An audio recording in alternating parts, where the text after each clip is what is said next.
விசாரணை கைதிகளுக்கு வாக்குரிமை மத்திய அரசு பதிலளிக்க உச்ச நீதிமன்றம் உத்தரவு. ஸோ நம்ம கான்ஸ்டியூஷன் ஆர்டிகல் 326 என்ன சொல்லுது அப்படின்னா, வயது ஒரு வாக்குரிமையின் அடிப்படையில் மக்களவை மற்றும் சட்டசபை தேர்தலை நடத்த வேண்டும். ஆர்டிகல் 327 தேர்தலை நடத்தக்கூடிய விதிமுறைகளை அதற்கான சட்டங்களை பாராளுமன்றமே ஏற்றிக்கொள்ளலாம்.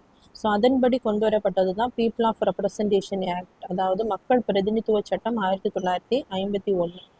ஸோ இப்போ என்ன அப்படின்னா, சுப்ரீம் கோர்ட்டில் ஒரு கேஸ் ஃபைல் பண்ணியிருக்காங்க. ஊழல் மற்றும் தேர்தல் தொடர்புடைய குற்றங்களில் சிறையில் அடைக்கப்பட்டவர்களை தவிர்த்து நாடு முழுவதும் பல்வேறு வழக்குகள் தொடர்பாக சிறைகளில் அடைக்கப்பட்டுள்ள 4.5 லட்சம் விசாரணை கைதிகள் மற்றும் குற்றம் உறுதி செய்யப்படாத கைதிகள் வாக்களிக்க மக்கள் பிரதிநிதித்துவ சட்டம் தடை விதிக்கிறது.